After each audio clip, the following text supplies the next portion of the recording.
Same din po na tanong sa kanya. So, saan po kayo mas tiwala? Sa Congress na investigasyon or sa Blue Ribbon ng Senado po? Ikaw? Ikaw na po. Yes po. Sige. For me po, Congress po, syempre. Kasi, gaya nga po ng sabi niya, nakikita po natin sa television yung mga inimbestigahan nila. And mas makakatiwala talaga tayo sa Congress kaysa sa Senado. And about sa Senado naman po, opinion ko po doon is duda po ako kasi po hindi po sila makakapagkatiwalaan kasi sa mga bagay na nangyayari ngayon. And hindi po natin sila masyado nakikita.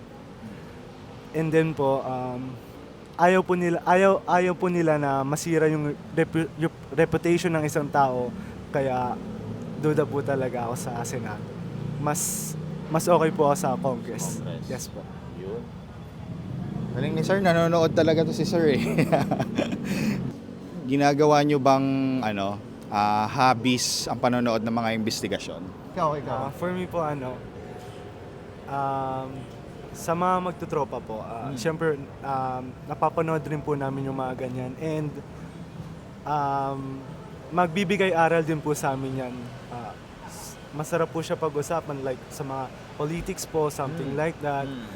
Kaya po ayun, nanonood rin po talaga kaming magtutropa.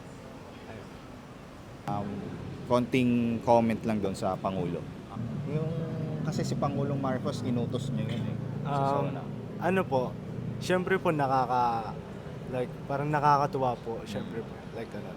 And para sa mga Pilipino naman po yun, yung ginawa niya para sa ikakabuti po ng Pilipinas.